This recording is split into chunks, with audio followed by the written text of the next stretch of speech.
Sever Gatefault and Sogati Páirc an Chanónaigh I hÉ in san Bansha Cluiche Leathcheannais Chrócaigh Chrócaigh Gábhíle agus a fiche chathair agus an Ardscoil Chanónaigh Coláiste Chiaráin ó hÉireann Chainnigh agus Ardscoil Rís ó Limnach se tá sé ina lá préachta fad leis a bhuacht an Chanónaigh tá mit sa Bháinseach mar dermse tá sléite na galtaí taobh hirdún an iad clúdathe le brat Bánsneachta agus séide láidir gaothaisteach chuing an trasna na Páirc slú mór bailthaisteach don Cluiche Leathcheannais agus sin agsúil le hard caibhlant idir an dá hÉireann úntaach. Deis going súla chath chun ceangar na fórna a bheith go dul chun Páirc Chanónaigh agus tosnóid le Ardscoil Rís. Sheffion O'Brien hosnog sa cúlóh agus lína lán chúláidir ó sa cóirle John O'Keefe, Sean McMahon, co-captain na fórna agus Sean Morrissey. Jamie Milan éifeachtach ag ifir sé agus an bheirt cumasach i lár Páirc ó Rian McNamara agus Matthew O'Halloran Berto Chuntain Clár. Nílag duine ó Limnach in sna tosathe sin éon co-captain Elephant and Fitzgerald agus cúigur de bhaintear dal gas. Dermot Stretch agus Michael Collins a lína le hosig agus lína lán tosig bríomhar le Daniel Chaplin, Mark O'Brien agus Stig sa cúne ó Chlún Lara ón Begley. Coláiste Chiaráin agus a ríist for an láidir casiúd a dul chun Páirc agus dar nóbhí bua éascotha Leathcheannais Chrócaigh Chúl I gcuine a gcórsanna scoil an ráthar Chríostaí Cill Chainnigh roinn seachtaí ó hin Stephen Minogue hosnóg sa cúldómh agus a ríist costantóirí láidir ó sa cóir le lehéadí Sean Bergen, Tom Brennan agus an captain agus imreoirtean Scásalína Leachpool Jeff Neary. Thomas Roach agus Ed Lahaff hosnóg lár Páirc beag ard chaimhinte de Reid agus McNamara agus O'Halloran agus na tosa well tá taithí golóir bhí cud a an or le héadí Ed McDermott sig sa lína lán tosig ach tá imreoirí eile bríomhar Aaron McAvoy, Rory Conlon agus an lán tosaí ó Chlárach Rory Glynn. Chanónaigh fuair an sa Bháinseach séide láidir gaothaisteach chuing an trasna na Páirc agus breaníní beaga fearing a dúrcha tosnú a titim níla 5 Celsius buinteach a going an Chanónaigh ach tá áit I Leathcheannais Chrócaigh Chrócaigh I Páirc an Chrócaigh caicís ó láneomh tá ann dos na bútóirí an Chanónaigh. Well deis súla chath na slite agus na bailí a bhí an dá ar an teacht cho fada leis an stad seo. Bhí brise crí ag Ardscoil Rís ag Leathcheannais Chornaí Arta. Bhí an cumar scéil go múdís séú craibh ach fuair Andy Hoolan cúl déanach geall a bheith an cútah gortathe agus buad a chúlí nóháin ag scoil na mráthar Chríostaí ó éanach ó bhún. Ach is an ráta bhí deis go dul ar an son go dtí cluichí Cathraigh na hÉireann. Cléimhíor siúil sa tulach caicís ó hin agus bhí bua maithacha ag a deireas tarna ach go háirithe sártha spánta stair lethe.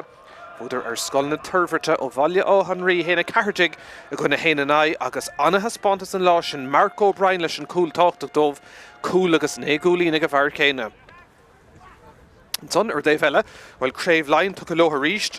Éasca go maithe go deire ag Coláiste Chiaráin agus na cluiche bhí aá well vidir in uachtar for bhórdas na cluiche ar fad agus bhí bua anna bhacha ag Leathcheannais Lion Chrócaigh Chúl I gcuine scoil an ráthar Chríostaí Cail Chainnigh dó fithe I gcuine cúlín agus beidir an tain bhórt a bheoch ar Brian Dowling agus Éireann Bhainseach Chanónaigh nach raibh éon tástáil ceart in áíre ortha le roinn seachtaí anuas agus tuige siad go mbeidh anna chóirigh ó sa gcórann Chanónaigh.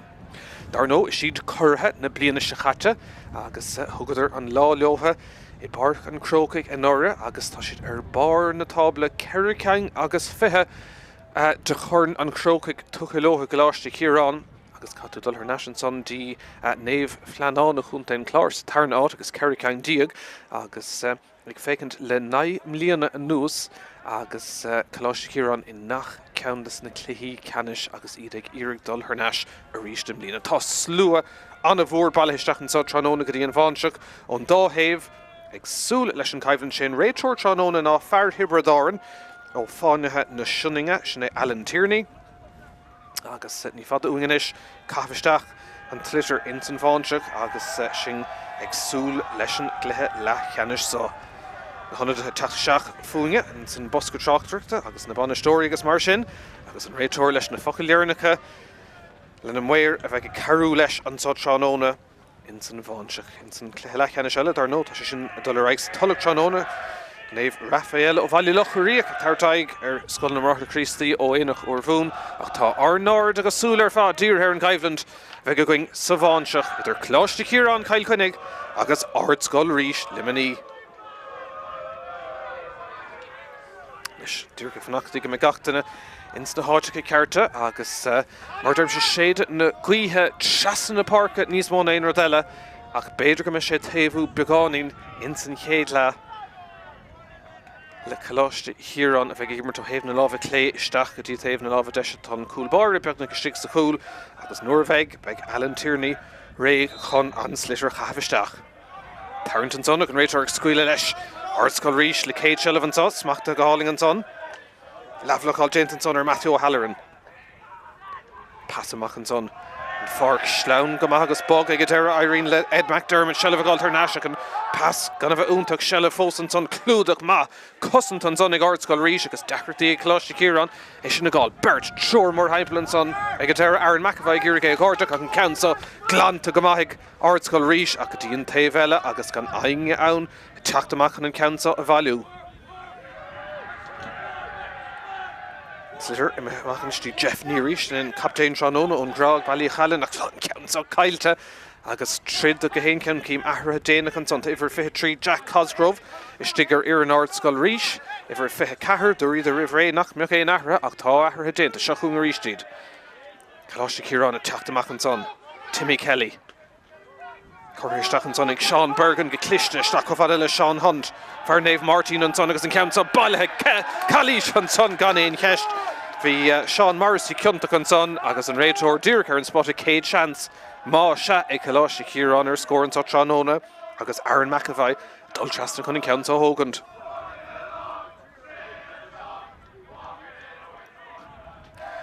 Se an hárán a teachta seach ón Loch Lanta tá slú mór a Coláiste Chiaráin an sa.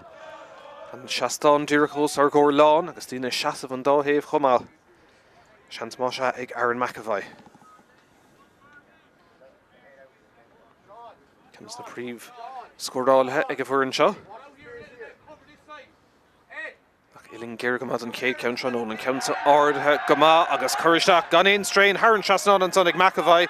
Gá nó ma díreach caite agus an chéad cúlín ag Coláiste Chiaráin.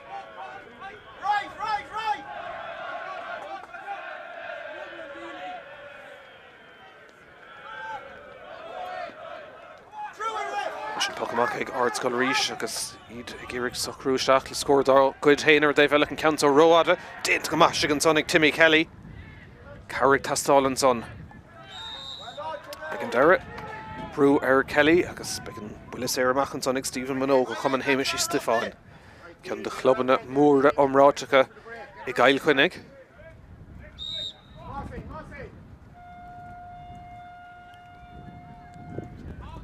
Be Iarraig fad chur leis an ceann áirithe mar dermse an cóirchaí stocha le Ardscoil Rís beidir agus táte trasan na Páirc níos mó néonar eile isteach sa cúne áta bhfuil chlár na scórann sa. Áir hen siad smacht go háling an son ag Sean Deely. Bert Seoir mór haimpel gan éon Caran son agus Irene le Ardscoil Rís teacht amach leis a ceann son an lábh an Ardig an réiteoir Calís an son ar Rian McNamara seatlach an chlár agus began builis ar ag Ardscoil Rís. Le cléthe Carrick se gcuine scoil na turfirte ó Bhaile Rí ach sa tarna le go háir hanidir isteach go mór insan mar an ceann son seachtí Mark O'Brien ach Road ag deire an chéad ceann ar fórí le Ardscoil Rís.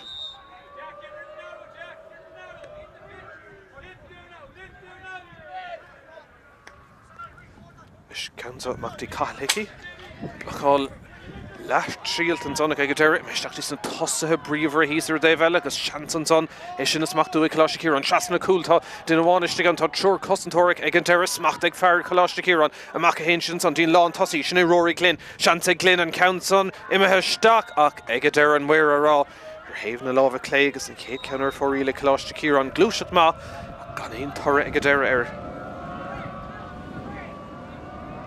bháisteach Slacharíl faring an tá anis ar ringe agus fuórdas na himmarthirí agus don Loch Lanta an ceann methe amach Harran lína if ábhar Ardscoil Rís a bheith.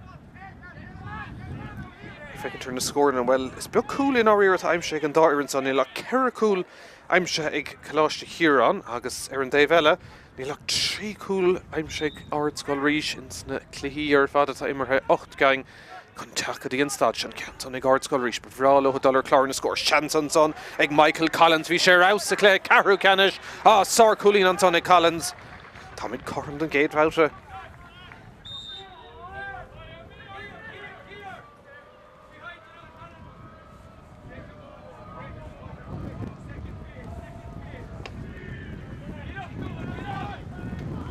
Kensa smachta go maith ríiste Collins an bhar Bháinseach an Cúlín. Fósadul trídag go de Harnash an son agus déanta go maith Cathal Hickey.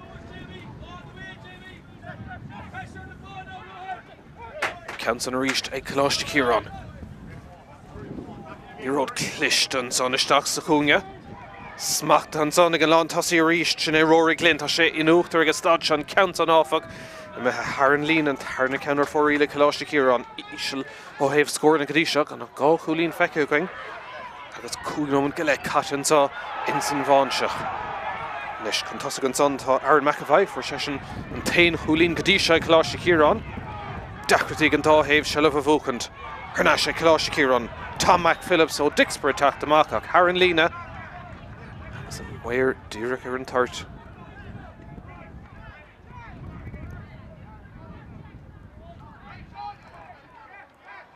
Puck Schlasses on Tom McPhillips.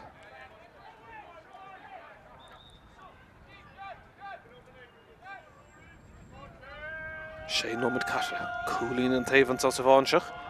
Arina sé chuirsteach fa le Thomas Roach. Agus ag Darren Counts an a dolisteach ach a ríist. Fóríil sin trí iirecht luat am stray ag Coláiste Chiaráin for bhórna Shellavacá ach Ryan Shanson am stray ag túsna himmerha. Ar bin an Chrócaigh chéin bhí ag Ardscoil Rís Chrócaigh Aodha héintse Carrington son a Darren Raytor. Agus Tom McPhillips sínt an son ach beag deis. Ag an cúlbáir Stephen Minogue tactamach. Agus be cheart go meach an countsa ag tarlingt. Congra go mad an Chearnóg ar a Dave eile.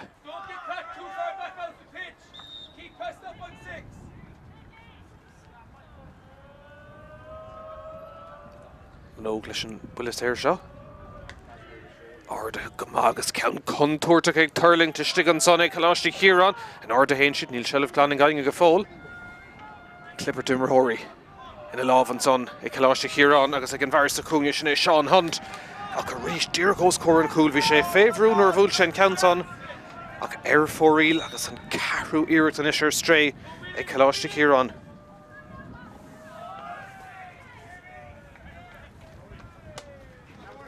He's fungan sa. Ross can Shellavik ag Dara. Harnash ag Coláiste Chiaráin agus Sean Bergen. Féhrú an son.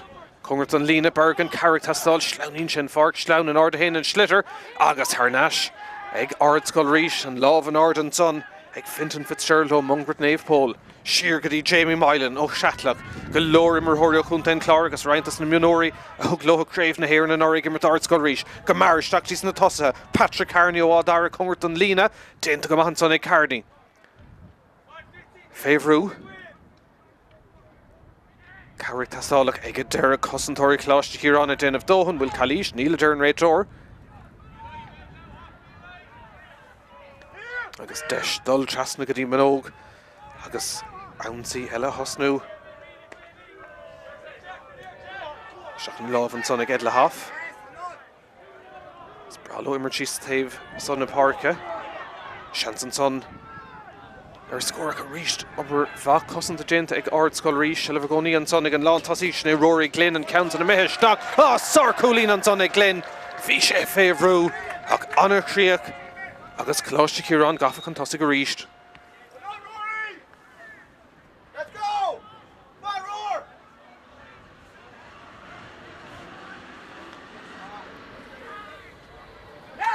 Count an a mehe HÉireann lína. Brewer Tráchtaire an son ó Rory Glynn agus ag Dara. Dul de HÉireann lína hís fún beag an puck Schlasses dólam ag Edla Half a chum an Hamish Istefáin. Nú fága sé ag Dara slocha fé Cathal Hickey.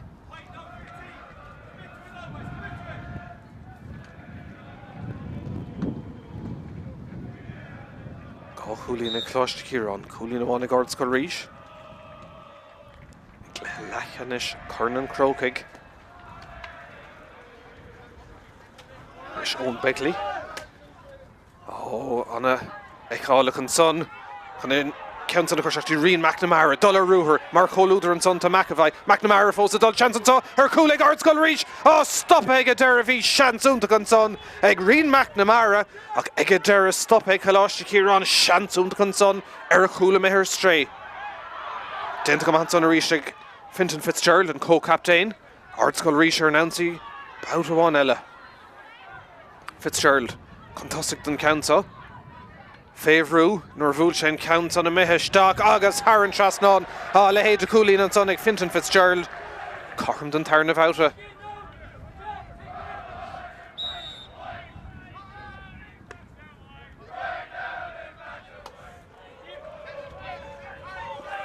Is Spós, he's in Sonic Cathal Hickey. Lavlacháltach ag a deratá an Lántasí Rory Glynn, Contustic is Stigan son Rory Glynn. Le híreacht eile tá mithir stray aspacrinisiréis cuaigh díreachtaí a mithir fóríl agus ní lech denómad go le caiteansa in san Bháinseach.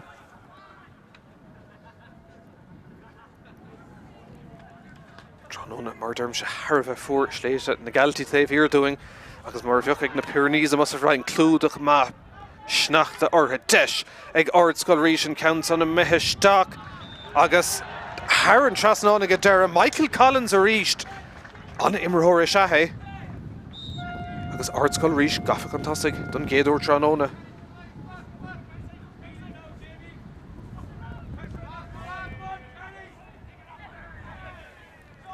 She's treating Lauren Buntáisio Tartan Sonnig an réiteóir an láh an Aodha. Chuirteach ag Sean Bergen. Dáhéamh ó húsáid Coláiste Chiaráin. Sean Hunt in is shelf. Dulaisteach chances up better ag Coláiste Chiaráin ar cool. Cad é mar cool ag Sean Hunt. Fearnaomh Martin. Ní raibh rud amháin ar ainting again. Slitter ball amach in aice leis an Dave Lína. Chuir sin ceann síos agus rúthar úntaach déanta isteach agus sármhuile isteach sa líntán cool lúgfar ag Coláiste Chiaráin.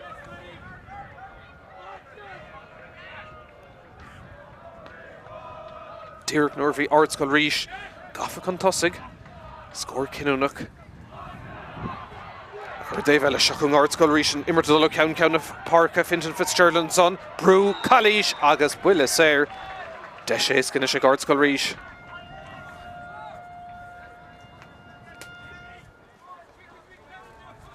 Lasán agus Tint agus Géire de Tráchtaire deach ón Dave Howlig Loch Lanta Coláiste Chiaráin a Tráchtaire Aaron Farcansa tá siad sásta an cúil sin a bheith aimsethe agus é sin ráte tá seans ar Dave eile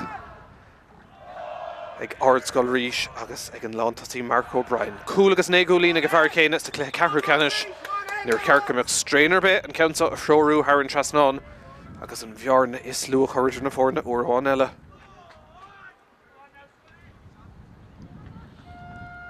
Is tógann chudama. Aodha gan in dearú déanta, cúlí nátar about bháin eile.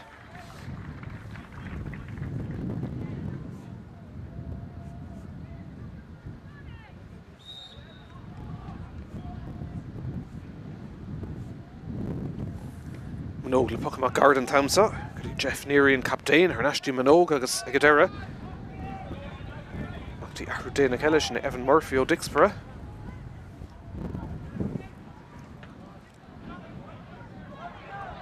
Sin smachta éasca go maith Ardscoil Rís agus an gheonam cúil a bheith géalte il sé treis chuirteach ar an cúlín dearna caiimse agus seachún a ríistíd brú an son smachta rís go háling ag Jack Cosgrove féhrú caiise dul siar leis a gansa ní dhéananig ag deir tríála sin ceansa na chuirteach ag Turling óg isteachtaí lábha man óg agus deise an cúlbára é sin na glanam amach chofada le Sean Bergen.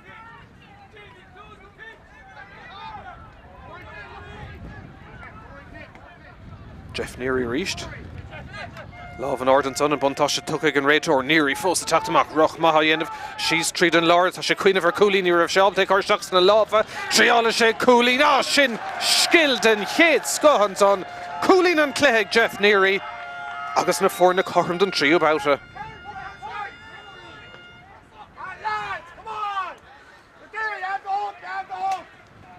Deisir Dave eile ag Ardscoil Rís an Countson Haven a lábha clé agus well sin tarna iirtar fóríl an son. Cad é mar coolín ag Jeff Neary. Cearta mar agus sínín sin bharnamachtaí gá coolín. Le scill úntaach an son.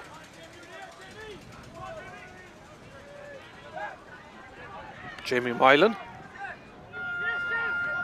James Finn óna Páirc go teachtamach tá spás hís an son ag Fintan Fitzgerald.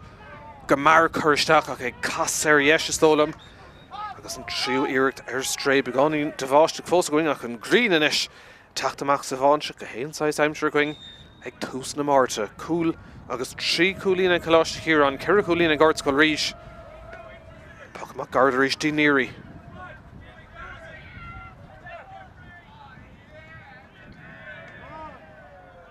Passion begáin Omrachach an Táilótha. Súla buint an son ag Evan Murphyach ar an tarna iirecht Aodha agus glanta Coláiste Chiaráin.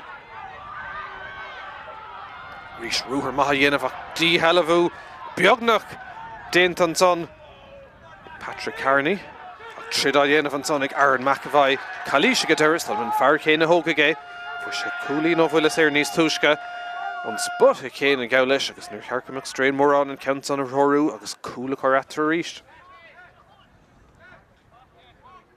Gach scór cinúnach íseal go maith héobh scóir le go dtí seo. Banistóir híosfún Brian Dowling dar nó Banistóir Coláiste Chiaráin agus an son ar a Dave eile Derek Larkin agus Liam Cronin against Ardscoil Rís Chrócaigh Masita leis an bhuiile séir an count son tóiste agus tóiste go maith an tarna cúlín ó bhuiile séir ag Aaron McAvoy agus trí cúlín idir na fór na ríist.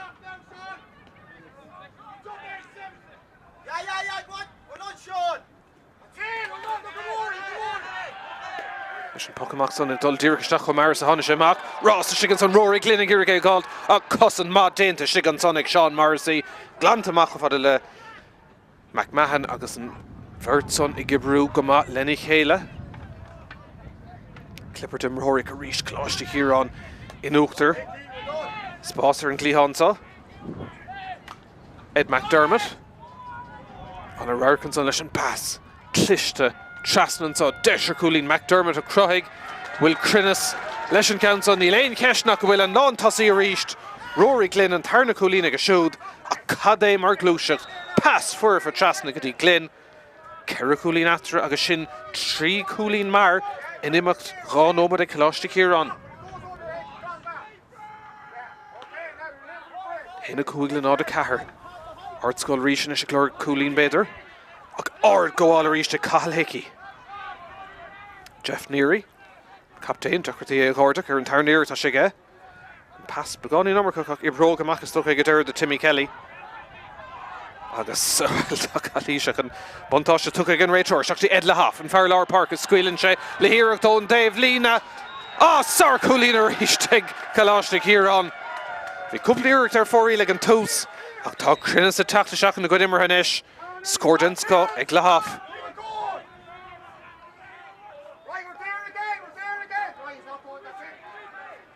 Tréimh se forlábhais go cinnte ag Coláiste Chiaráin agus Bergan a rís gona ceann smachtú dóibh.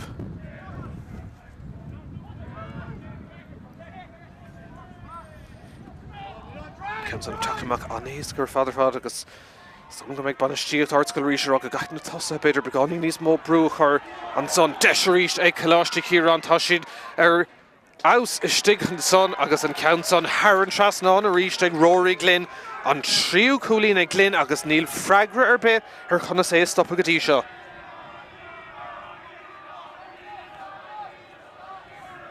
Sé cúlín na brab na súl atra.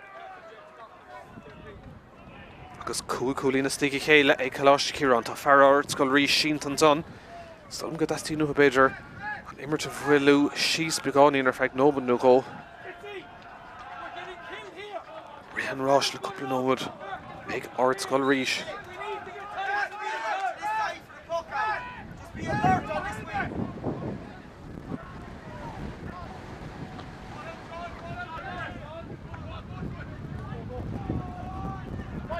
Leis deisig Michael Collins, cúlín man níos túisce.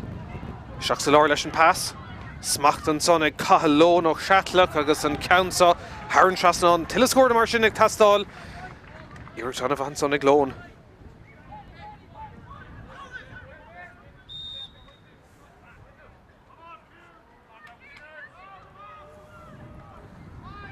Ríist an Pocamach Garad ar an eistí Manóg. Love an Aodha ar an Dave Sudden Páirc ag Jeff Neary ag Lord na Líródach ag a deireadh Raishid Fada. Cír ag chuirteach go dtí Sean Hunt an son ach tá Fear sínt an son agus bhfuil rud éigean feice ag an réiteoir bhí an buntáiste dul le Ardscoil Rís ach beidir gur cúig cos déanaach isteach an son agus seans go méid cart de hais éigentá a spáin fear Coláiste Chiaráin sínt an son agus lucht physio dul isteach an fécinn an bhfuil sé ceirceoir Chainnigh gur bhúdar Cluiche Cheannis Chornaí Rúla gon scoil mar Chríostaí Chail Chainnigh éasca go maith an áíre ag deire dó fehil an áda cúig agus gan éon tástáil beidir le míonús na mar sin agus Cluiche díon Leathcheannais nó Chrócaigh go dainn ag Ardscoil Rís gona poblscoil na Turverte ó bhaile áhan rí fear Coláiste Chiaráin Sathairn na cosa le róg an réiteoir le Berta Stocha agus seans go méid carta an duine an so Cluiche Spórtúil go magadí se Chanónaigh se carta buí amháin agus é sin a duldí fear Coláiste Chiaráin sin é Sean Hunt cúlaim se ge tá carta buíine se gnis bula séir ó nu air leis teanga bhálaí aanamh fad na talún scuile an réiteoir leis buntáiste ar nasin son ag Coláiste Chiaráin agus ag Aaron McAvoy ní rudí dul ag Art Beidir le cúpla nómana nús ag Ardscoil Rís ach an ceansa good a thnáis pass am ar stréirí seachún boutáin eile Aaron McAvoy Coláiste an son a deir an réiteoir agus bula séir ag McAvoy an fear céine a thógaigh nó bhfuil an réiteoir chun é a chahabhisteach is tócha ag deire se an ainting ahra an son catisteach idir bhirt Ardscoil Rís teacht amach Jack Cosgrove Seachtí Patrick Carney smacht go háling an son ag Carney deis ar cúlín ag casan or bhúil sin ceann son ach an ceathrú ceann ar fórí le Ardscoil Rís Díma ar leis an ceann son ar stray héna seach le nád a cúig go gcónaí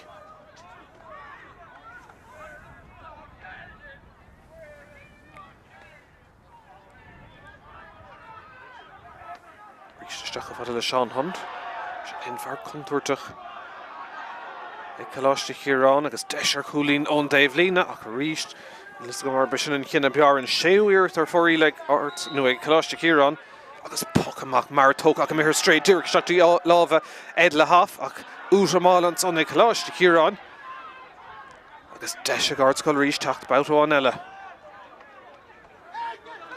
den taobh sod an Páirc Ceantar road an greens na súlan son beidir gona bro sé amach tí Patrick Carney ní dhéananig clipper dimróí an son ag Éireann Shelley Valú ag deire Fintan Fitzgerald Right sé siar go fáile le Mark O'Brien cúlín ó bhuiile séir deis le ceann ó nimmert agus é sin tóiste go maith ag an lán tosaí scór maithan son ag Mark O'Brien Gá ceann is tíí chéile Ardscoil Rís agus an bhearn ar neistí ceir cúlín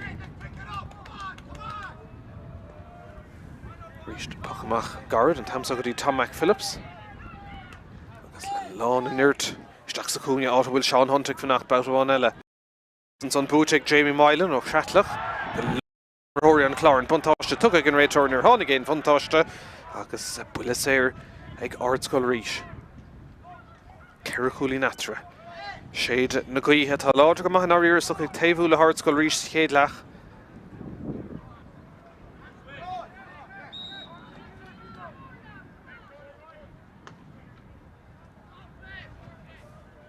Fad go leor leis a ceann son agus tíreach isteach go dtí lábha Michael Collins Cassan ceann Garrett isteach bhí sé círeach ag isteach tí cathlóin ag deir dóhan déanta cosantóirí Coláiste Chiaráin agus seans boutáin eile Sean Bergen teacht amach Brú teachta seach an son agus Bergen ar an tarn Éireann Shelley aige trúr an aice leis Carrick tastáil scúpáilte amach an son go dtí an taobh lína dtí Tom McPhillips agus Coláiste Chiaráin le hobar crú aige teacht amach an son spás deis an son chun dul trasnig Sean Deely Círeach ag chuirteach a fada le Ed McDermott í éiríonn leis Shelley Gold ar an tarn Éireann Coláiste Chiaráin agus Aaron McAvoy fósta dul seans an son ag Coláiste Chiaráin ar cúl beidir má leanan sé ach ag deire tiite chun talún bhí Carrick tastáil an son clúdach más siar ag cosantóirí Ardscoil Rís agus well níl an contóir glánta go fóil tríd an son Coláiste Chiaráin ag Iargan Slitter Galtarnash, Táisians on Harnash Rory Glynn, Trí Coolín Ma, Chéadla ag Glynn, Fósadal Pass, Cluiche, Seachán Sunday Tomás Roach, Shantig Thomas Roach and Countson, Imeisteach agus and where are HÉireann Trasnán, Dígras and Immerton son, Ghine go duine, ach ag Adara Roach, HÉireann Trasnán, Coolín atra ríist.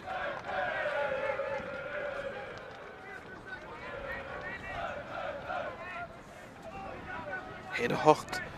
The Aodha sé, it's in Bháinseach, Leathcheannais, Churn an Chrócaigh, Chábhí agus a fithe cahar. Dachardín Count an Bhardach, ag Adara Dint go má, ag Edla Half, Raunar Yesh agus Clay, ag Adara Scuile sé Seach sa Cúnaigh, Gurbishin an Plan A chuirteach, Dí Sean Hunt, agus Ed McDermott, and Tamsa and Ross Búte, ag James Finn. Tá sé sin an order father fad an son beag fochlig ag a cinnte ag Edla Half. Agus bheith ag cappa go meach cárta buí a tacht dí fear chum an héimiisi Stefan. Cumán sin ró ard. Agus buile séir dá bhara ag Ardscoil Rís. Se cárta buí an son. Berto Coláiste Chiaráin an so le cártaí buí agus iad a cuioine beidir ahrú dhéanamh hís ar an Dave Lína.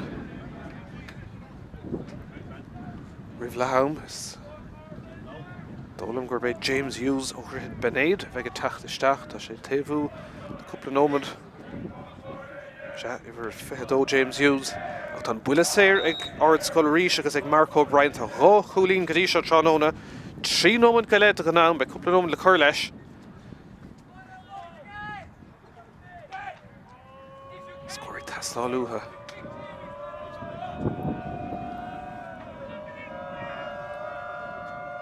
Tugann sé chudama, gcónaí gá chúlín go dtí seo ag O'Brien.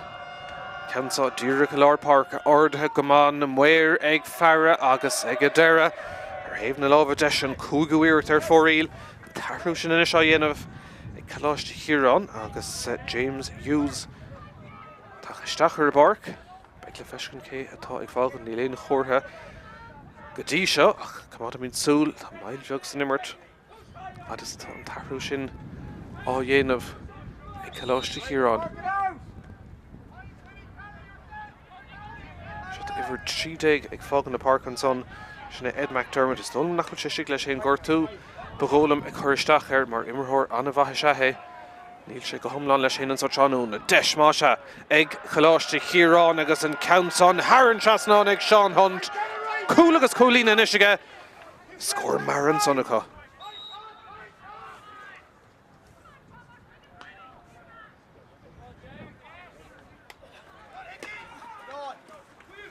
sé cúlín ríist idir na fórna. Coláiste Chiaráin beánaí níos fearr agus ceis an son bhfuil cailí síos fum níl ar an réiteóir scuilann sé leis an imirt. Seanna cleachta Coláiste Chiaráin teacht amach mar seo agus a ríist pasáling isteach an sontí Seán Dílí. Tá sé sin mí gleach híl mise. Ní léon ceist féid Dílí agus na cosa buint an son gan éon ceist agus beánaín tanis ag teachta seach sa cléanis le cúpla nómad an nós. Le cailí seo dhéanamh ón dá thaobh ach tá seans éasca go maith ag Aaron McAvoy. Bhearna is mó a chur idir na fórna agus sin tenar le hamann sa in san Bháinseach. Gá chúlín Chanónaigh Chéadla ó bhfuilí séire agus an ceansa an ceann is fosa. Déanta go maith an son ag Aaron McAvoy. Seacht gúlín atra.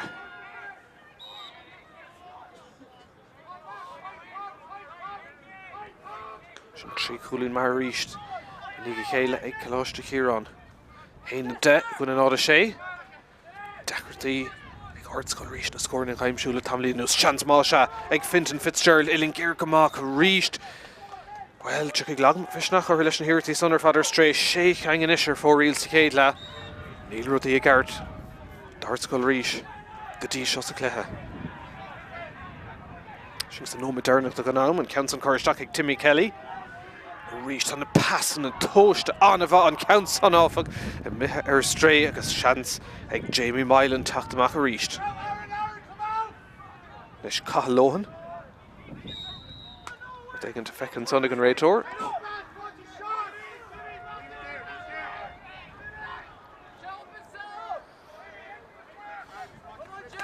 Beag go dul seach sa chéad nó damcút a gorta ní léon chóir feicithe go ghólann go bheith nóman na ghó le chuir le deir an chéad lethe ag an réiteoir an sá Chanónaigh agus sin é Alan Tierney ó fáin na Sinninge dúsgart Hibredáin.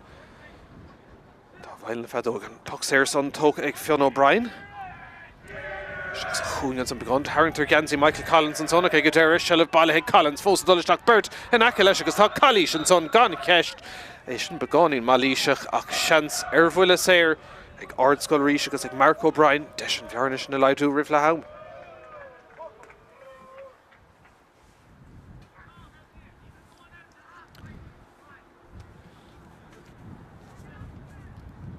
Nis Mark O'Brien go chúlín Chanónaigh.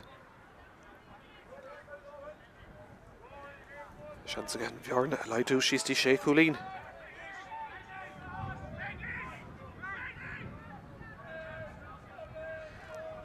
Tógann chudama. Chun Counterattack ar fóríl be sé súl cean san a rórú. HÉireann trasnán díreach HÉireann spot a dubh. Dún spot a deir go dain an sásta Bháinseach agus an tríú chúlín an son ag Mark O'Brien.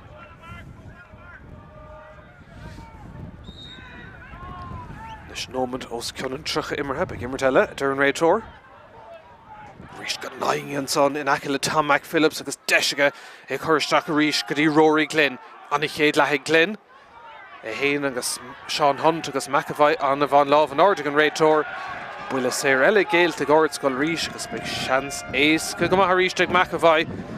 Bhearna híanamachtaí 7 gúlín ó bháin eile. Réiteoir agus fachlinn na clús an son le fear Ardscoil Rís cíimid nuair chasan sé céá ann ach an hens go mbeidh carta leis an méid cainte se carta buí eile an son peocha sús agus Cahir sin é Sean Morrissey imeisteach an leabhar an réiteoir an son ach an buile séir ag Coláiste Chiaráin agus ag Aaron McAvoy. 3 chúlín idir fad. Geall bheith chun spot chéine ag McAvoy sa chéad le.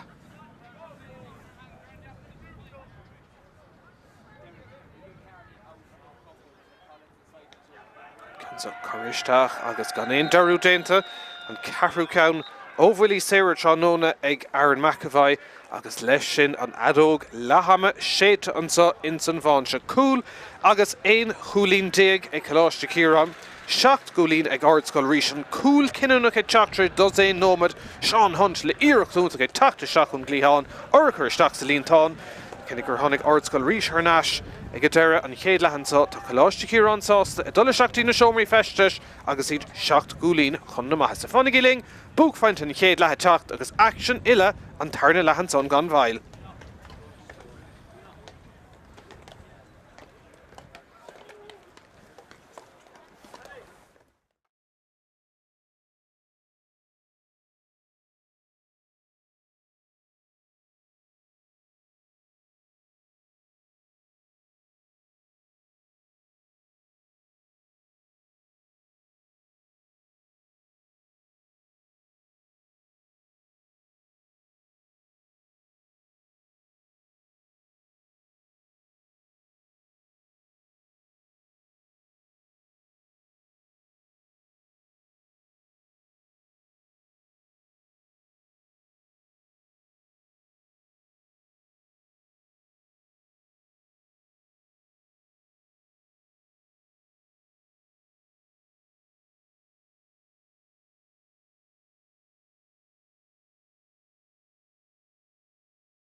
Nishachu'n Ardscoil Rís fi fef beidir 3-0 de mar sin sa mreis mar a Páirc ag Coláiste Chiaráin nach na focail sa seomraí festis ag banistíocht Ardscoil Rís can iad is sráige agus sa gríosa mar go bhfuil siad taobh hÉireann sa 7 gólín idir na fórnan sa ag leathaim sa Bháinseach agus scór na lua ag tastáil Chainnigh sa Cluiche Canon bíon tréis leathaim an Táim a bear a bhí ag Ardscoil Rís nar fuaidir smacht ar a Cluiche ag chun na poblscoil na Torfaite ach tá fuair láidir Coláiste Chiaráin ó sa gcóir an sa Chanónaigh agus béis siad ag iarraigh graim scrogala chamad ar an fearspar sin atá có agus go dainn cur leis in san tarna leathansá. Áit ag Leathcheannais chur an Chrócaigh an dúis Chainnigh Mohammed Cormaid Dearna Himmertha go méid gála hain breise tús má láidir an son ag Ardscoil Rís agus Jamie Míchéal Calíis agus bulas ar búta ag Ardscoil Rís Míchéal féin a hógan cansa ó seatlach ní dhéananig fága sé fé Mark O'Brien 6-6 if he's midfield. trí chulín sa céadla ag O'Brien gá ceann techt ó bhfuil éire agus ceann ó nimmar toscailt agus seansan is ar gahar chulín ag a bhar céine agus an fearspar sin a leidú a gcuine na gaotha tá siad sa tarna leach sé an Ardscoil Rís agus be sé díon go maith leis na caníla atá an sa Chanónaigh luair go teachtasteach na clúsa ag Mark O'Brien rís tugann sé chudáma a gcónaí agus é in man an chóram sa luair go teachtasteach deachirtaí Daileála sin do dhaoine ógan ní deasa le héad Mark O'Brien leis an seanseo de Ardscoil Rís Aodha go maith bhfuil crinnes na muir a dul ag fearre agus thar an trasnán scór maith an son freigrúnta é sin ag Mark O'Brien an tarna Nún carú ceann ag a siúd in san Cluiche.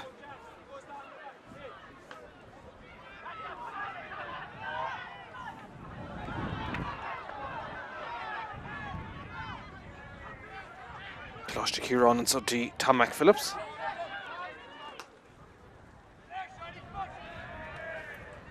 Gyrgé smachtú an son an Páirc ag garasús begáin bhí anna chuid lads óga mar a Páirc ag leathaim agus tá Tamil fostal dod sa Cluiche ag bog go matris na faring a bhí going a roch na seachtain agus Cluiche stratha pelle go dainn an sa Páirc idir Tibredáin agus Portláirge agus Stad Temple Aodha agus dúnta ar feadh cúpla seachtain agus an ceann ibristeach a go rís smacht a go háling istigh an son Sean Hunt seansar cúl má leanan sé ag a deire sásta an cúlín a hógan bhí brú an son ar dénta go maith a bhar sa cúnge anna Cluiche immar go Chanónaigh go dtí seo.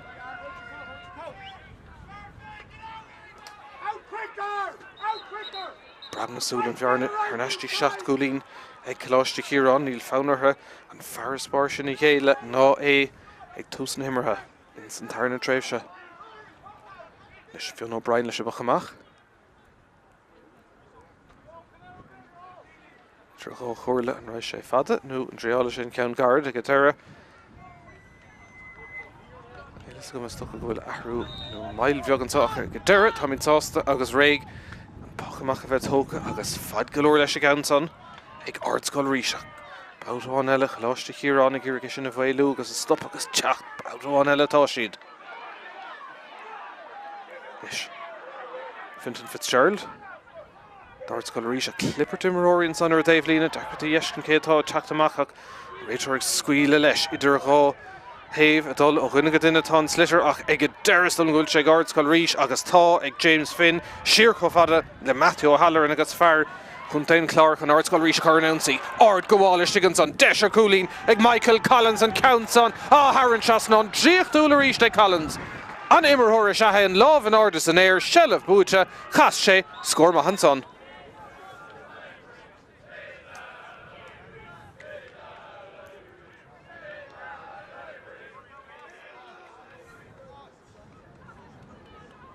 Coolín at Rís da Bhaíoch Ardscoil Rís cool will dhéanamh anna cluiche fad.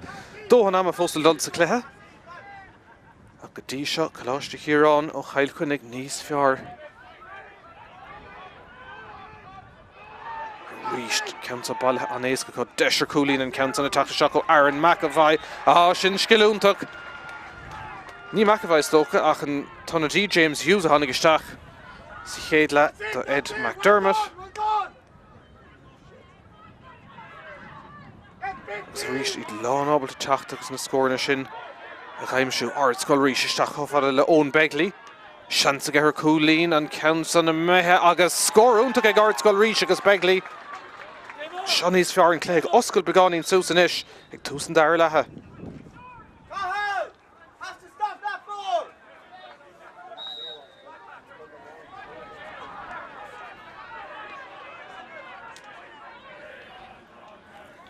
Coolín about one eile idir na fórna manóg leis a bocamach fada a raise leis a Countson. Ag Iorgé Bhucanton son tá Jack Cosgrove. Will na cosa buintí a son, well tá sé síntaach ní léon chalíise idir an réitor agus Shellef Harnaise Coláiste Chiaráin. Isteach sa lárach Iorgé Bhucanton son agus búta go dain ag Rian McNamara ón chlár. Ardscoil Rís isteach fada le Daniel Scully. Ardscoil Rís nisig neir tú agus ag feabhsú ag túsan dair leach níl le scóirna teacht go fóil Shellef son ag Mark O'Brien tá sé dul isteach. Fallad i gcéansa dumha spáinó sa chóir go míid leach idir an réitor agus is dul go raon fearr cén ógad an buile séir agus anam beidir dul isteach in leabhar an réitor chumá ag an leabhar le Timmy Kelly is tólam. Harim Brian Dowling hís fuman san agus níl sé mór ansás an carta buí peach a sús má se ag Timmy Kelly eisnú me seachtí leabhar an réitóra ach níos táchtaí Ardscoil Rís an buile séireach agus Desher Coolín ag Mark O'Brien. Ceithre Coolín go dtí seo Chanónaigh. Díogar níag seans na cut Tráchtaire san Caibhland. Coláiste fós á chur Mark O'Brien. We have to get those deliveries deep now. For sé buileann son agus well ní thógaigh sé héin an buile séir seo. Fágadh sé is tólam fé Fintan Fitzgerald. Agus an Countson ag Fitzgerald HÉireann Chasnon scór Míchéal son. Tarna ceannig a siút Tráchtaire níos táchtaí dómh bhearna síos níos de Coolín.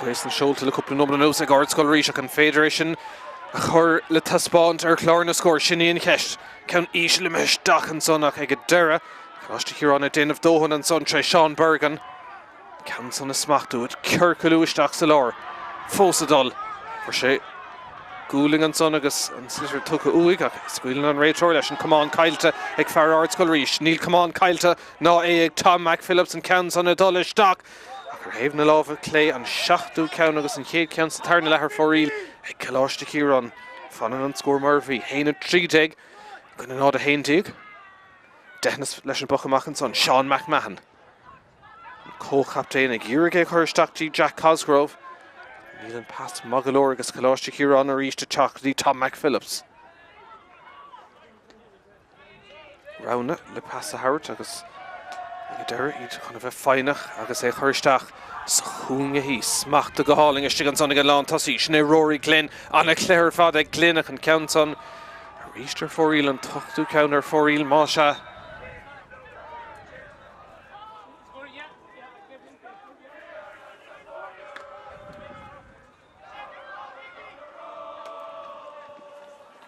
Ardscoil Rís about one eile tre Jack Cosgrove ach ní láinne annig fannacht an fast agus seans ag cathal hickey é smachtú agus a glanna de Coláiste Chiaráin.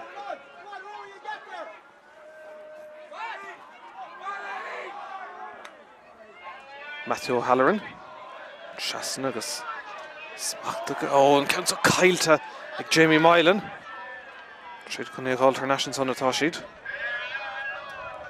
Clippert Oscar an réitor scuilann sé leis. Uachtar dehanúr an slitter go deire briseach an son go dtí Sean Deely.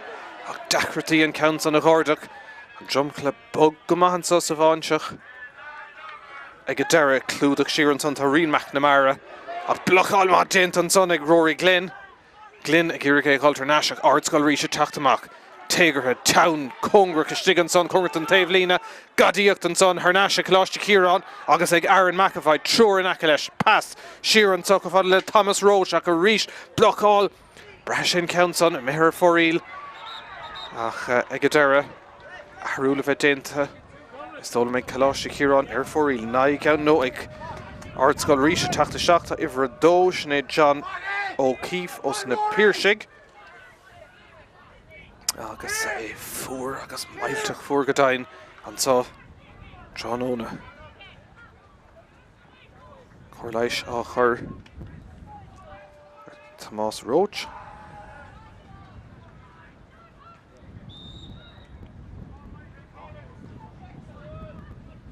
bulas éir an pachamach go dainn ag Ardscoil Rís.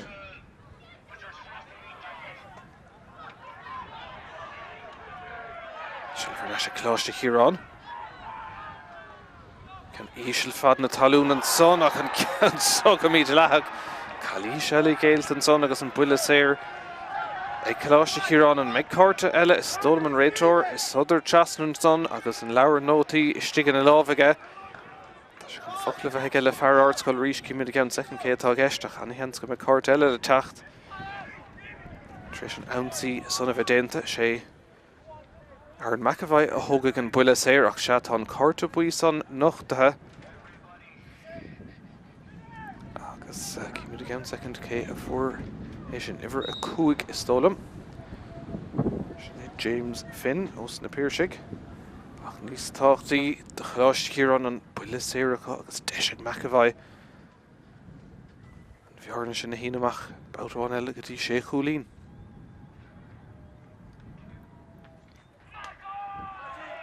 Iirecht ard ag McAvoy ag Turling ach an gcuid brethir agus an 10 counter fórí le Coláiste Chiaráin.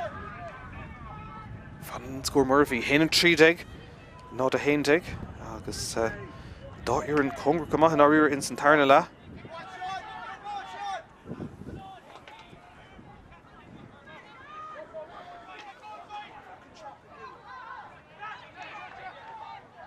Déint go maith Coláiste Chiaráin teachtamach. Anna chu dimar an áíir ag Tom McPhillips fearmach an clúdach agus dul ar an ansaí na cosa agus lús aige teachtamach báutháin eile. McPhillips fós a dul ard roch á dhéanamh an son aige agus tugann sé fé éon cúlín agus sin scór an cléthe ag Tom McPhillips ó Dixborough. Sealamh bailithe siar na leaféint an Páirc fad na Páirc a gabh leis taisteal aige féhrú agus scóir den scoth sé cúlín after a ríist.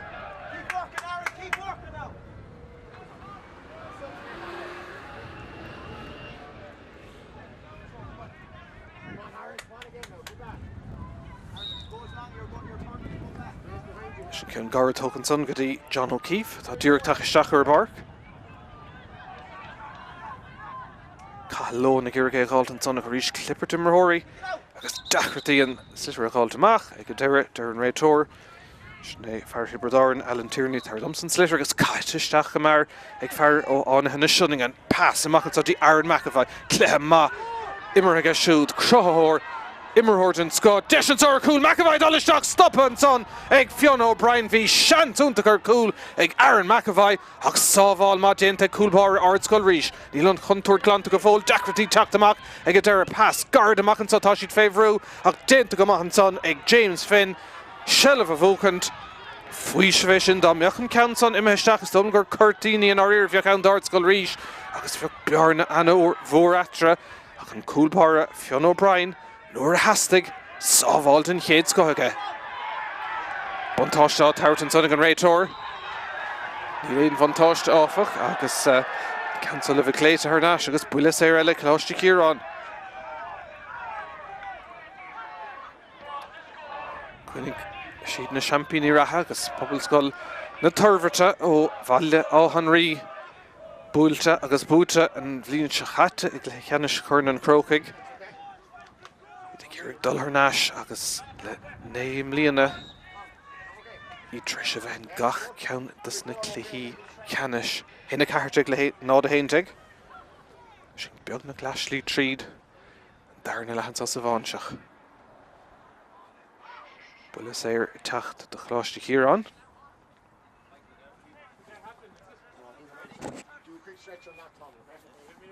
Ahrúile le déanamh istólam híos fuaim ag Coláiste Chiaráin an ceann son a meitheisteach agus a ríist.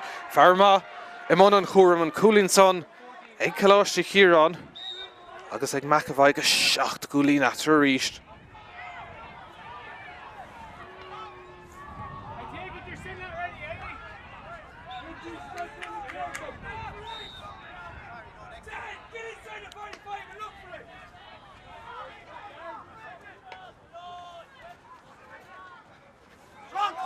So cumhairt an líne agus well ag deire na hÉireann líne agus an buntáiste le dul de Coláiste Chiaráin. Fágadh siad fé Cathal Hickey.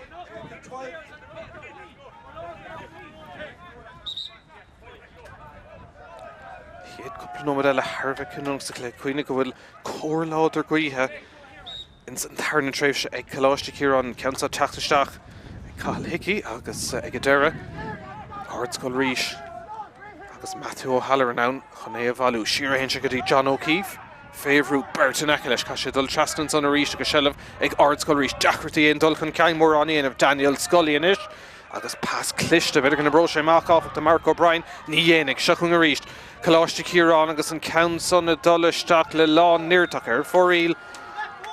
Ein ceann díogar straon sonnacha agus an tahrú sin tá ihre trí Tom Brennan fear líise ón gcloch baile chulle i teachtasteach agus bhí sé ann an ora tá gháin ó líis a dimmer más bún mo chuoine agus ag fágan na Páirc son tá Sean Deely má se cosa uair heachtaseach agus ceithre uair clíg na mar sin fácha in san cluiche.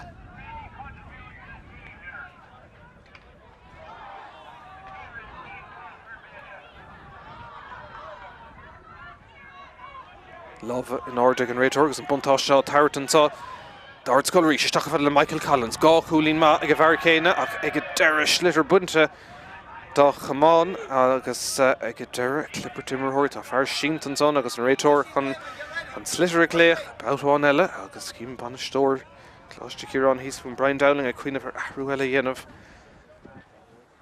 Iad sást a bheith chun tosaigh 7 gúlín atrantá sa Bháinseach in san cluiche Leathcheannais. Agus inóirí an cuma le fada ortha iad a bheith Geannas ar chósaí a chríochnaigh Ardscoil Rís go maith san cluiche Cathraigh as féidir an taspáinte sin na háirtaisteach in san nómadí dearnacha. Coláiste chur ar Tom McPhillips fuair sé ard chúlín cúpla nómad ó hin agus amán iad an chéad scotha se hé. Bhailbheag in san Imirton sa in san Bháinseach.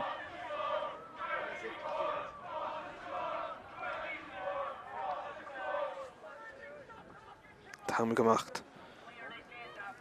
Ag an deire an réiteoir ag leabhart le cúpla immerthóir agus immerthóir is ag stracha sa chéile tuigeann siad go bhfuil annach chud ag brethir cluiche ó tá fear Coláiste Chiaráin síntan son agus a rís mar dermse Some go meach sin níos fearr an réiteoir an slitre chafisteach más féidir ach ag an deire sin mar dhéananig an Coláiste Chiaráin agus cataisteach an son.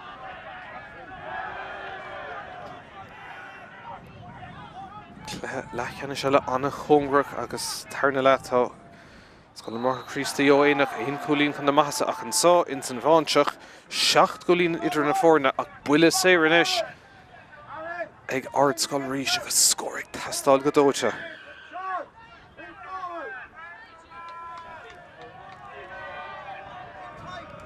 Don raibh mórrán in áír ar chúlacha agus mar dúirt mé teachta seach sa cluiche iad gan go maith éh aimsiú na cúlinn na cluichí. Is braham agus staidse go dastóch cúl má heastíonuthe a bheith buinteach le churn an Chrócaigh I Páirc an Chrócaigh I gceann caiicí sa luair go Tráchtaire an son agus an buile saoir le bheith tócha ag Ardscoil Rís an táime go machtan sa 8 agus cúpla second cat in san tarna leathan son an Counson an meisteach agus ag a deire fóríl Brúan son fan an scór mar bhí 7 gúlínar 7 iirecht stré 7 gain d'iirecht ar fóríl ag Ardscoil Rís agus an pochamach ag Stephen Minogue. Ceann ag Michael Collins. Pass Sheeran son di John O'Keefe ach tá Collins trish sunk a gáilt an son agus an ceann sin aige.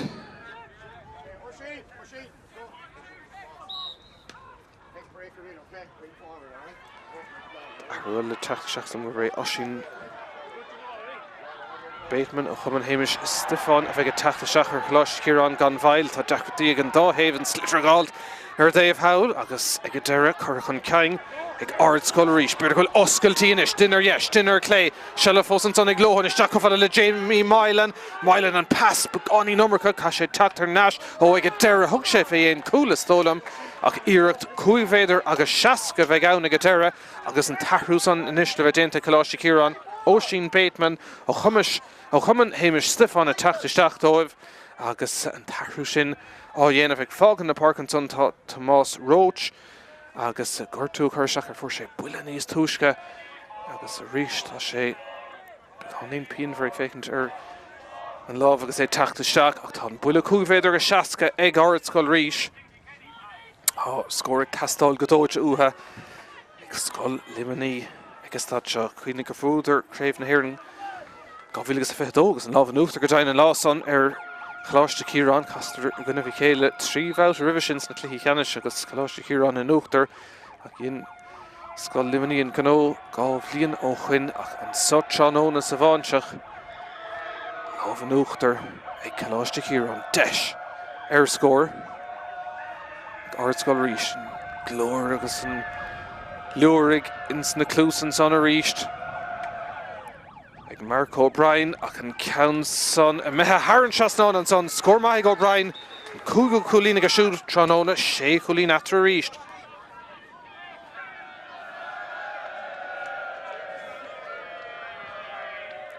Hine cúteig le nád a dóigh an cúlúchar sin sa chéad le agus bearn de 6 cúlín isteachas amach atra ná riire ó beidir féhnómad in san cléthe. Fad golóir leis a bochamach an tamsaigh Minogue.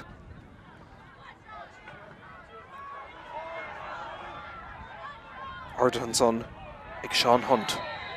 Coláiste ina chuine agus an buile séir céimeanna sa mreis pantáisinis ag Ardscoil Rís agus díag ar níag rudaí agus na cinní beaga seo dal na bhábhar.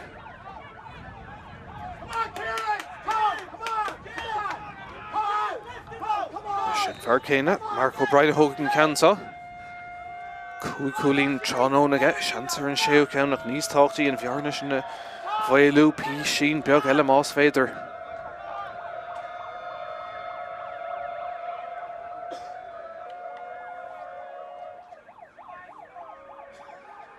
Alarm ag seint ar ceannas na gléisanna méide a gothaigh lech lenta Coláiste Chiaráin. Deachreachtaí an taitá i món cuair na bochanna séir an ceann ag O'Brien chorthisteach agus an ceann bhil sin an freagra anna cúlín an son gá ceann maristí go chéile ag O'Brien agus níl atra cúlín an sa. Bhfuil cúl in Ardscoil Rís sníon ceis máthagan tar sé críoch an a bhadú an sa i Páirc an Chanónaigh í hé san Bháinseach Shellh Sheeran son ag Matthew O'Halloran ó gruthe down ó Garna gur teachtamach Sláunín Cardaí Sheeran son dín lán cúlí Seánaigh McMahon ó an ceann déint agus glant go maithan son ag Ardscoil Rís ach ag a deire clúdach má Sheeran son ag Cathal Hickey de Coláiste Chiaráin Clippert agus Darren Raytor báthháin eile tardum san slitter. Sky misisteach idir bhirt nó troir nó cahar nó má is féidir an beirt a ghaimsú dénig.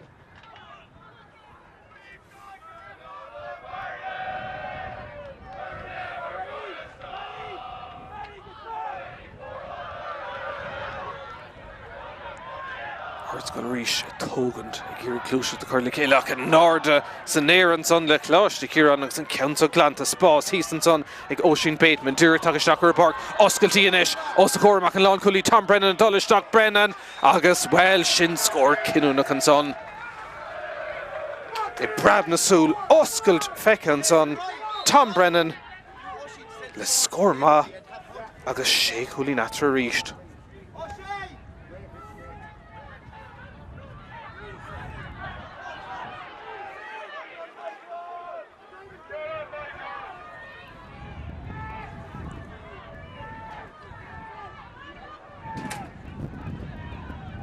Shall have reached ag Coláiste Chiaráin. Congerton Tavelin and Counson ag Tráchtaire an Coola Búlt an Tamson Níl an Chuntar glanta beidir go oscailtí buile Anna Lauder an son ag Cahalóhan ach ag Aodha. Réitor ag Cadú agus Teach Trasan so tá seansan so beidir ar cool ag Coláiste Chiaráin an Counson Ísisiil stoppathe bhí seansúnta an son ag Aaron McAvoy Níl an Chuntar glanta go fóla ag mreachtan go Contúirteach an son tá Ardscoil Rís an Counterattack glanta droch lana áf ag seansan son ag Rory Glynn go hard Glynn hÉireann Chasnán scór Míchéal an son ag Coláiste Chiaráin agus iad ag Tarrant Clóhan ish.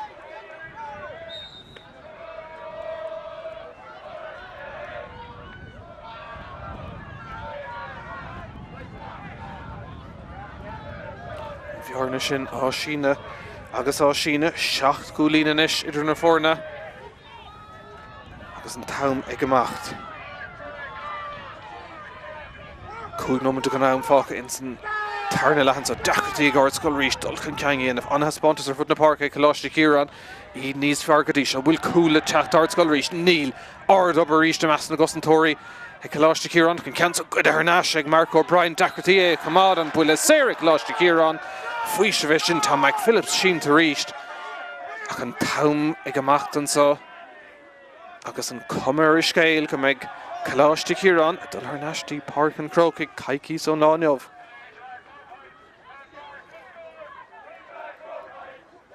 Coláiste ríist a chur ar bhirtim thóirí Coláiste Chiaráin. Chanónaigh mailteach fuair bhuineach an cricintíad an so in san Bháinseach. 7 gúlín mar Ardscoil ag Coláiste Chiaráin agus an cumar scéil an dat an cúl go mar Ardscoil Rís Chainnigh son an Bart Dómhan so Chanónaigh.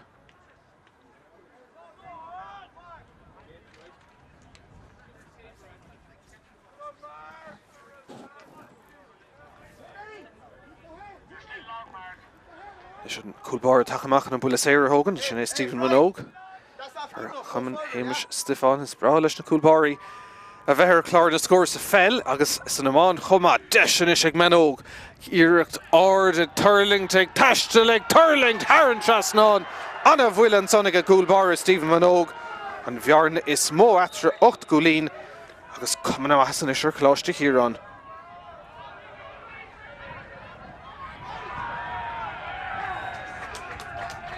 Míchéal an son feiceadh an réitor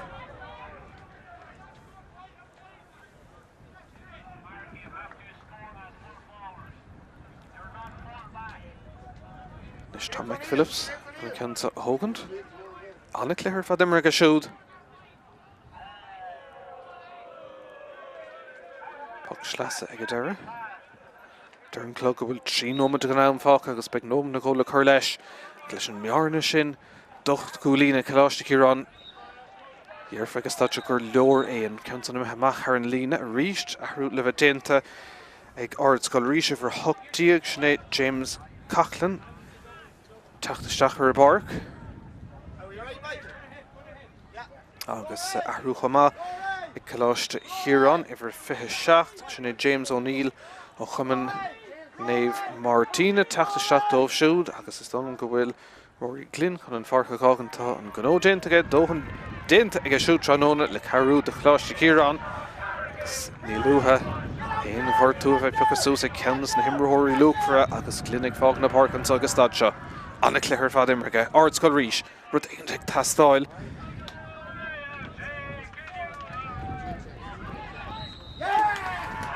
sé ríiste dul bhábhar Coláiste Chiaráin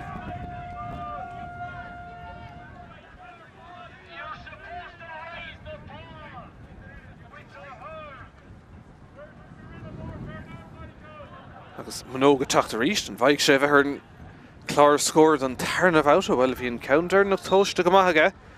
Ceanta beáí níos congríd an chúl agus tríála sé.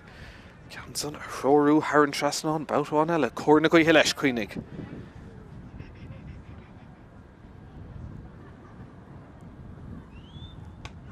Búlta go maith ag Manóg ach ag casa beáin ar chlé se chóceann díag ar fórí agus sin rud is go meid siad a gcúra go brúar. Chéad le eile an ceanta tóga go mar ag Ardscoil Rís ach an clogurrá bhfuil nómad agus cúpla second fácha de go náam. San clé Leathcheannais so cumna maithe le fad beidir ar Coláiste Chiaráin. Deisina ag John O'Keefe. Ceantan ag turling go Counterattack ach déanta go maith Rís ag an cúlbáir Manóg. Glant agus Coláiste Chiaráin a teacht an fearr leabhar Páirc Ed le half.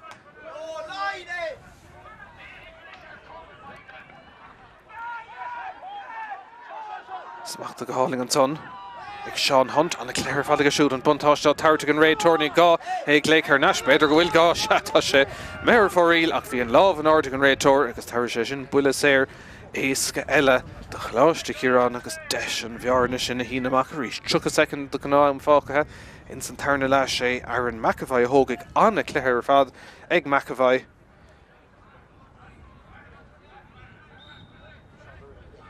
Agus deis an bhearna sin na híine amach Rís.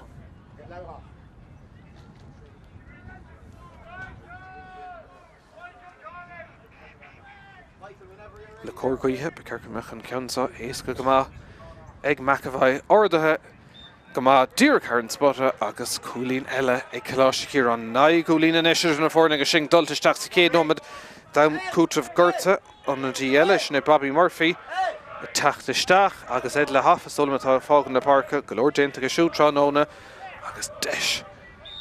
Cosa uair a thógan taisteach agus stad seo agus sean sa thart immerthirí.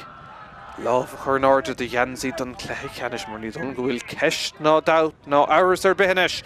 Go mbeidh Coláiste Chiaráin don 10 nuair stigh chéile ar náis. Chrócaigh chur an Chrócaigh ceann caiicí sa seileadh ag Ardscoil Rís. Fintan Fitzgerald ach ag go deireadh go fada le Daniel Chaplin agus é sin hÉireann trasnán ag fearr crit ann ó Gearna.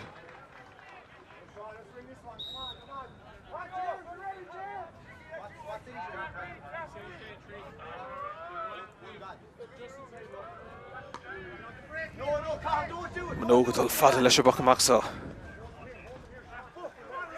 Deacair é Chrócaigh an son. Ag go deireadh teacht amach an tá agus Scully ach tá gúling ard fight an son. Seansa go Ardscoil Rís a chur an núnsaí sin in amcút gortain i léon chóir feice going. Bhí gá nómad agus cúpla seconds chéad leat bhfuil go mbeidh an rud céine in san tarna treis sé iras an son ag Rian McNamara. Son ag titim gardaiste an son agus in áirí ar Coláiste Chiaráin níos fearr tríd is tríd. Idir carm go más chéad ceathra uair a clígach an cúil sin tris does é nómad ag Coláiste Chiaráin. Bhí 7 gúlín atra an rise tá 8 gúlín atra a Rís an son ach ag go deireadh Coláiste ar an réitor.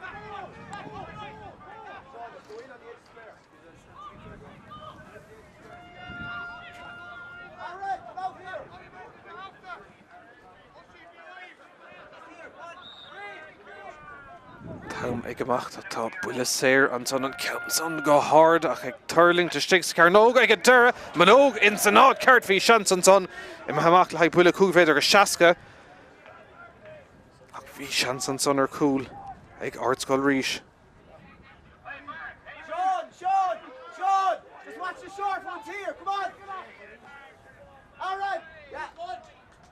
Come on, get there, Sean! Come on, get there, Sean! Is cin guard ag Ardscoil Rís. Idir leor cúil déanach an crut níos fearr a chur ar chlár na scór. Ceann son ag teachtasteach ach an réitor ará chur fúil sé é buile maithan son ag Daniel Scully a cataisteach an son ag an réitor clipper dimmerthirí an buntáiste ag Coláiste Chiaráin í léon ceist iad níos fearr an so Chanónaigh agus an commercéil go meisiad a dul go dtí cléthe ceannis chur an Chrócaigh buile séir eile ag Ardscoil Rís.